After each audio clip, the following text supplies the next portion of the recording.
What I found is that although the yard is probably the most under modernized node in the supply Sure. chain, it's causing all kinds of challenges from congestion to extra time locating assets and resources, scheduling delays, and so on. And by the way, that causes, you probably know this, 60% utilization of trucks over the road versus 80 or 90. So about 6 hours versus 11 hours is caused by that last mile, which tends to be in the yard. And so despite all these challenges, you still have these 50-year-old processes, 20-year-old tech, and less than 25% of the yards have adopted tech and automation, while the warehouse is in the 80, 85%, the transport's in the 60%. So, why has this market had massive adoption problems? And what can we do to change the mindset and the transformation? And is it a combination of change management or new tech? And what we found, and this overall industry is massive, the Oh macro yeah. perspective, 2.6 trillion. And I think the latest numbers also what attracted me is 15% of the 2.6 trillion, it's over 200 billion, is waste. Mm. And half of that waste comes from the Yeah. yards. There's 55,000 yards out there, 50 billion a year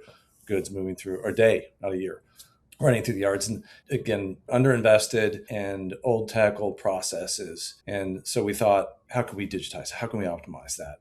What are the main reasons that these things are happening? What we found is that the vendors that have tried to attack this market were either underfunded and they came at it with 1.0, old cold, old Mm. tech, and now you have a patchwork of point solutions in the market. And then we also found that part of the reason the tech wasn't fitting well is the yard. No single yard is similar to another. So it's highly complex, a lot of variable moving parts, requires SaaS to be more configurable than it's capable of. And so that was the second thing we found. And then third, lastly, was that they just didn't have that cost benefit ROI Mm. mindset when selling to mid to large enterprises. So most vendors unknowingly were overpriced. And so when we thought about how can we come together and solve this problem and devise a 3.0 level smart yard technology, and so that's the long answer to that question is, how did the company come about? What's the genesis of the business? And it was formed with 8BC. 8BC Mhm. is one of the most prolific supply chain investors, and they teamed up with their strategic investors, Ryder, NFI, Prologis, and they came together with a hope to solve this cluster of pain points in the Mm. yard. And that's when Terminal was founded. And they focused on the computer vision and AI